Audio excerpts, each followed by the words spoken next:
Today, we're going to cover a common issue that affects many Whirlpool, Maytag, and Amana washing machines. A large number of these machines developed an issue where the drain pump will run continuously and the control panel will show the F3E1 error code. If you're experiencing one or both of these symptoms, we'll walk you through the proper troubleshooting steps and show you how to get your washer back up and running.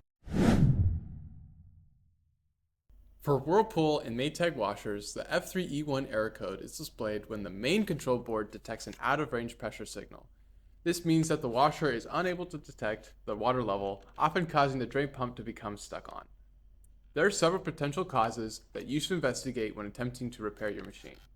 First, the water valve could be leaking into the tub. Check the inlet valve for any leaks that might be causing the tub to fill up. The second thing to check is the pressure hose. This hose can be found behind the main control panel with one end connecting directly to the main control board. You should check the entirety of the hose to make sure it's not disconnected, pinched, leaking air, and that it isn't clogged. If you don't have a leaking water valve and your pressure hose is both connected and unobstructed, you're likely dealing with a faulty control board. Among many things, the control board is responsible for sensing the pressure signal and controlling the drain pump accordingly. Unfortunately, the board is also known to fail as sensitive components wear out over time. This failure leaves many owners trying to find a replacement, but failure of the control board has been widespread enough that the control boards have been on back order.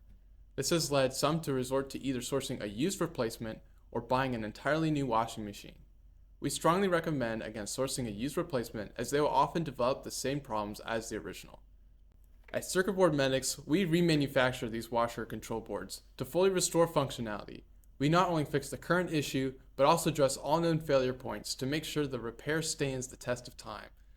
All you need to do is ship the module to us, we'll repair it in 1 business day and ship it back to you, complete with a 2-year warranty.